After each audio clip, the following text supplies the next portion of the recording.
Welcome to another episode of the Daily World Cup wrap-up on the Top Order podcast. Raj and I, a bit of miscommunication this morning. We spoke about everything in our planning session before we went on air, except for who was going to open the show. So I'll take this one really quickly. India versus Pakistan overnight. What promised to be a spectacular matchup turned into a bit of a one-way street, a procession, if you like, at the Narendra Modi Stadium. We'll wrap that up. We'll wrap up the Kane Williamson injury news, and we'll also take a quick look at the game coming up tonight between England and Afghanistan. All that and more on the Top Order podcast. Stay tuned.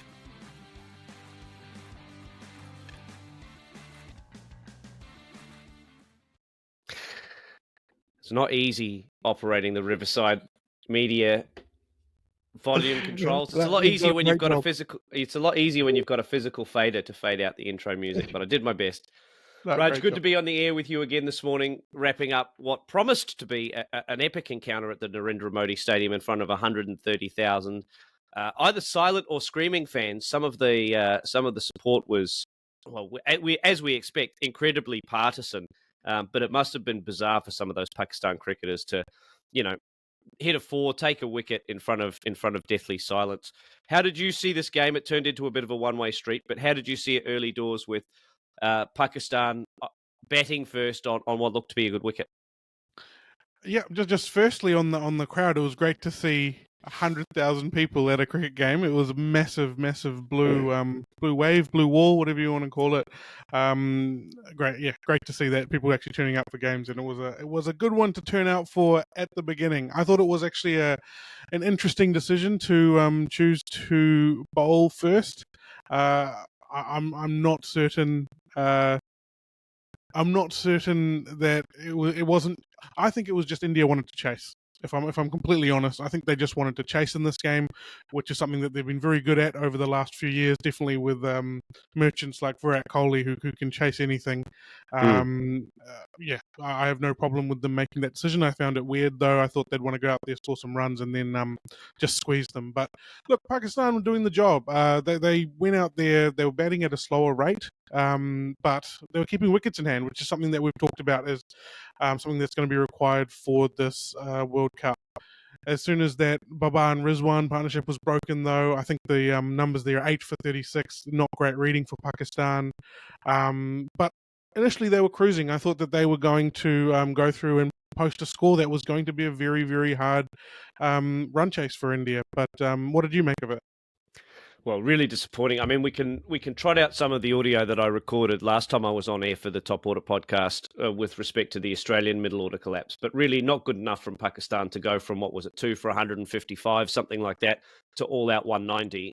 That's the real problem with some of these international sides, is that they just don't have the middle order to be able to arrest a slide. And we talk about it in club cricket. Every side talks about, let you lose one wicket, let's not lose 2 or 3 wickets in quick succession. And unfortunately for Pakistan, once Babar and Rizwan went, it was a bit of a procession from then on in. We've got to give credit to India's bowlers. Again, it comes down to the spinners, starting to dry up the runs and turning on the pressure. Jadeja and Kuldeep were outstanding. I mean, they took 4 for 70 off their 20 overs. India got something out of everybody. They got something out of Siraj, who was expensive early. They needed a performance from him. He was a bit expensive. There was talk in the early, I was following along on the Crick Info commentary. There was talk from a lot of fans about, Shami should have come in on his home ground. Why didn't they play Ashwin instead of Shardul Thakur?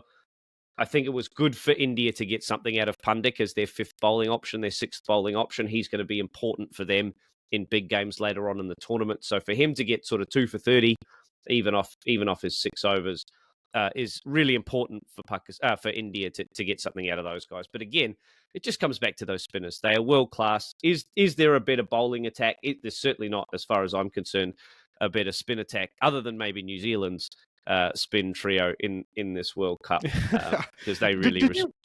Did you mean to call him Pandit then? Because that's a great nickname. No, I didn't.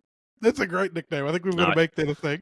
I did not. That was a slip of the tongue. I apologize. He was actually really good in his first spell, breaking that opening partnership, taking the second wicket of Imam Al-Haq when he came on to bowl. I like the headband that he's wearing as well. Very throwback, very rocky. I echo those sentiments about the spinners, and that is the foundation of this bowling attack for India, is that they're just so dependable. Those spinners in those conditions are always going to return you a 2 for 40, 1 for 40, 1 for 50 is the worst thing that they'll probably return, and that's actually a good return at this World Cup, depending on what wicket you're playing on. But they were so dependable through the middle. They kept the runs down, even though wickets were in hand, and Rizwan and Babar looked set. Siraj, I think we've got to give him a bit of credit for coming back in that second spell, how he bowled and removing Babar. That was an important wicket. And then Jasprit Bumrah, his return through the middle, some of those balls he bowled, let's be honest, they're just, no one in the world is going to be able to keep a lot of those balls out that he's bowling. They're just hitting the top of off stump. I think the one to Shadab Khan actually just took the off bail off, didn't even touch the stumps. It's an incredible ball. He really is a point of difference for India. I have spoken about it before, but I think a good all-round performance. I do think that they do need to have a look at Shardul Thakur and his role within this team. He can bat, he can bowl, but he wasn't utilised that much during this game, and maybe Mohammad Shami might have been another option to take. But I mean, we're nitpicking here, I guess. It was a commanding win for India in the end, wasn't it? Well, I was actually going to ask you, the next question on my list of questions was, who can bowl India out? But actually, it's who can survive 50 overs against this India attack at the moment. They are so lethal across the park, and we talk about, a guy like Mohammad Shami being left out, a guy like Ravindra Chandran Ashwin being left out of the side. So many weapons at India's disposal. The question, I think, becomes is how a side is going to bat 50 overs against this Indian lineup in Indian conditions? It's proving to be very, very difficult. Collapses notwithstanding. 100%. They're probably one of the only sides in this World Cup who only need one side of the ball to fire.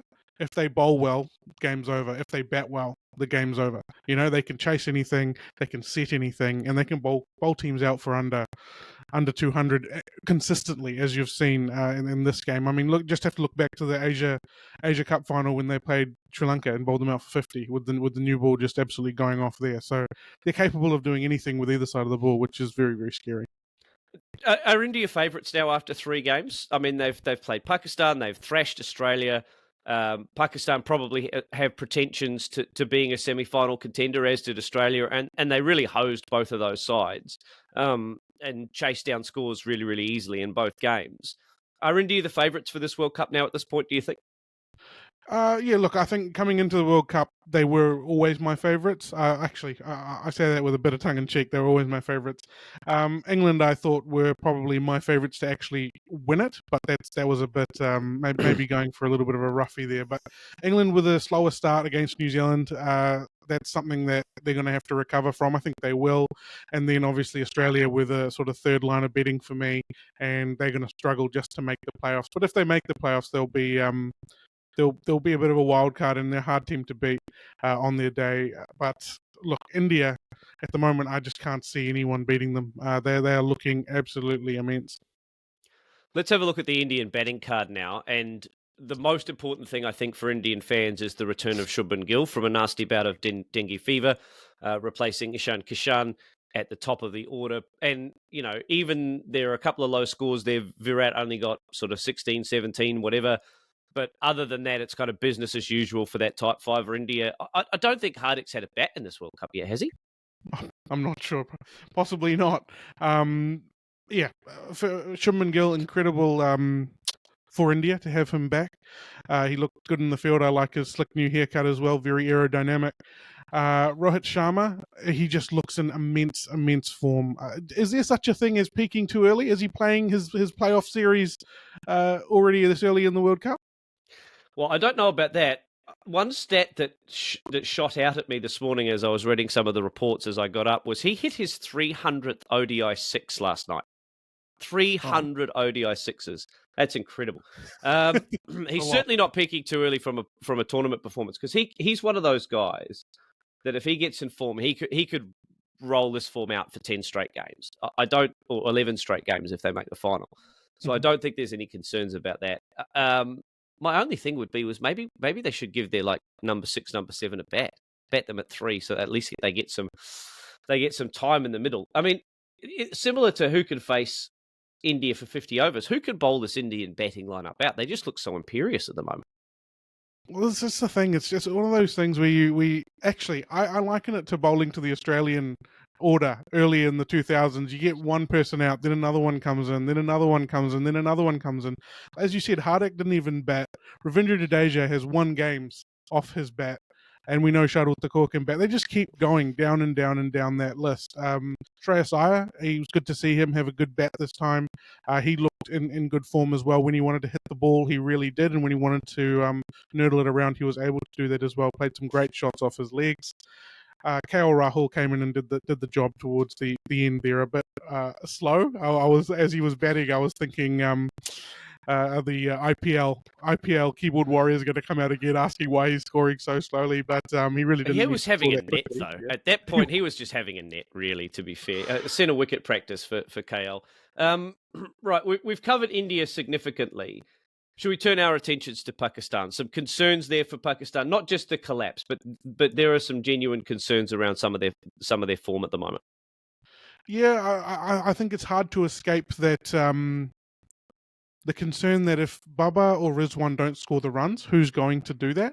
That's been the concern for Pakistan over the last sort of 2 years, maybe a little bit more. And it is a valid concern because when big games come about like this, Babar and Mohammad Rizwan have been really good at consistently scoring runs. Like they put together a great partnership here. Did they do their job? They got Pakistan into a great position. They didn't finish it off, but somebody has to come in around them and help them finish that off if they don't manage to do that. And we just didn't see that this time. It is a big concern. The other one for me is the role of Shadab Khan, who I really like, and he's been a good player for the Pakistanis for a period now. And he's just been missing at this World Cup. Hasn't really had a bat. I think he's only scored 34 runs, but he hasn't had many opportunities with the bat. But with the ball, he's only taken 2 wickets. He's gone for some runs. I think that is a big concern in India, their sort of frontline spinner not being able to have an impact. I mean, huge for Pakistan to be able to get something out of Shadab Khan. I mean, I think he bowled one that was sort of a full toss that was kind of halfway up the stumps and was just dispatched for 6. So some form concerns there for Shadab Khan, I think. Not just, is he executing his skills, but is there some form concern there? I think for Pakistan, the challenge was always going to be, can you get anything out of, or it's not anything. Anything's a bit harsh. They didn't get anything out of 5, 6, 7 last night. The same, I'll just replay the same audio I talked about in the Australia game. But Pakistan did not get anything out of their 5, 6, 7, and they're going to need someone to bat with, a Rizwan, a Babar, who's going to get them an 80, a 90, 100 in those big games, because we know that they're big game performers. So it's a case of either Abdullah Shafiq or Imam need to bat long into the innings, and Abdullah Shafiq, being traditionally a red ball player, should be well positioned to be able to do that. Although he's scoring quite quickly in this World Cup, he's been impressive. But they need to get more out of Saud Shakil, Iftikhar, or Shadab in that middle order. My concern's actually with their pace attack. Their pace attack came into this World Cup. Okay, they're missing Naseem Shah, but they've still got Haris Rauf. They've still got Shaheen Shah Africa. They were ineffective against India last night. And I know it's a great Indian batting lineup, but actually the concern for me, as much on the batting side, is on the bowling side as well. Because if you're not getting much from Shadab Khan, you need to be getting, dare I say it, you need to be getting penetration. You need to be getting wickets taken early from those tremendous Pakistan bowlers, and they just didn't get that.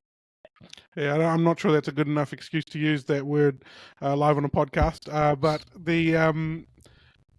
I don't think we can judge them too harshly, the Pakistani bowling attack there. I think the batsmen didn't do the job. They were always going to be up against it, especially if they didn't get early wickets. And a number of them, like the Australians did when they played India, they were always going to be on the back foot. Hard for someone like Haris Rauf to come in second change and put pressure on. And yeah, we saw he went at 7, so he got dispatched a little bit there.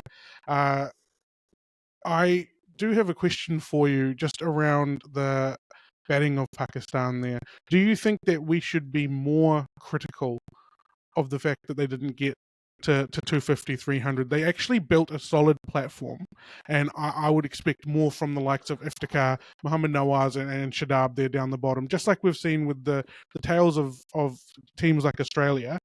I know the batsmen didn't go on there and score those big numbers, but they actually put the team in a position where they actually should have put something really competitive on the board.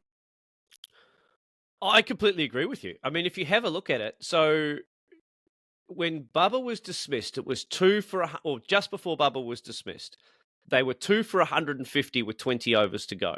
So if you think of that classic kind of, take the score at 30, 32 overs, double it, and then take away 10 runs for every wicket you've lost, they're looking at 280 at that point. The fact that they were then bowled out for under 200 is a massive disappointment for their batting unit. And their batting unit should be disappointed with that effort, because they were 2 for 150, all out 190, 10 overs later. Like you said, 8 for 36 was the collapse. That's very, very disappointing for their batting unit. And their batting unit should look at that and be very, very disappointed. It shouldn't be up to two players to score 75%, 80% of their runs. And I mean, in this case, if you have a look at it, the top four scored 156 out of 190. The rest of the bottom seven contributed less than 40. So that would be the very, very disappointing outcome for Pakistan, and something that they're going to have to correct very, very soon, because they've got some tough matches coming up. Do you have anything else to talk about before we move on to some New Zealand disappointment? No, nothing else really, other than just to maybe have a look at what's coming up for Pakistan and for India, because there's some big games coming up for both sides. India have got Bangladesh next, which they'd expect to win and win handsomely. And then they've got New Zealand and England. So 2 huge games for India. And I think will give us an indication of where New Zealand and England sit, as much as anything else. So huge games coming up on the slate in the next sort of week and a half. And then for Pakistan, they've got Australia next. So a case of both batting lineups and both bowling lineups maybe a little bit underdone or not performing as we'd expect. Then they've got Afghanistan, a game that Pakistan would expect to win. And then they've got South Africa, again, 2 sides that would have pretensions to being in that semi-final spot. So, they have got some big games coming up where they're going to need to find something from their bowling attack, and they're going to find something from their batting unit as well. Yeah, well, just on Pakistan, so they've got Australia, South Africa, Bangladesh, New Zealand, and England to play, and they probably need to win three of those games. 3 of those games they need to win in order to sort of challenge for that playoff position. And unfortunately for them, they're playing New Zealand and England towards the last 2 games that they have, which means they can't really push for run rate. They need to sort of set their run rate up over the next game against Afghanistan. Their second game, the game on the 23rd of October against Afghanistan. That's when they need to sort of look at that run rate, because it's going to be hard to do it against England and New Zealand in the back end. Yeah, completely agree. I mean, their net run rate is negative now, and the top 3 sides, India, New Zealand, South Africa, all have healthy, positive net run rate. You'd think that England would be able to boost that tonight against Afghanistan. That's going to be an interesting game to see how that pans out for England, but they'd be targeting a big win. So if Australia and Pakistan are going to challenge for the semi-finals, they're going to really need to take advantage of games like, October 23 against Afghanistan, October 31 against Bangladesh for Pakistan. Those are the games they're going to really need to win and win big.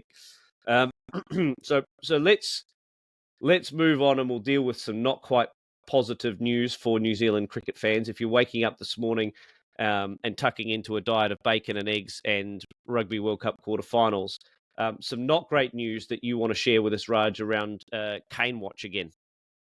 Yeah, disappointment on Kane Williamson's injury. It looks to be a fracture, confirmed as a fracture. He will remain with the World Cup squad, though, and there is the possibility that he will be available at the back end of pool play, which is a positive. But you don't know what kind of form he's going to come back into, and you don't know if there are any complications with that injury. It just seems like such a needless injury that he got running between the wickets. Tom Blundell will be travelling over to India as cover for Kane Williamson. What do you make of that and the effect to New Zealand, Baldy? Look, a huge shame for Kane to come back so successfully from that horrific knee injury, to get himself fit, to get himself right for the World Cup, into a New Zealand side that was firing on all cylinders at the time, and now to be out um, with a thumb injury is devastating for him, and really disappointing for New Zealand and all their New Zealand fans who've got now high hopes, having New Zealand gone 3-0 to start the tournament, including some big wins in there.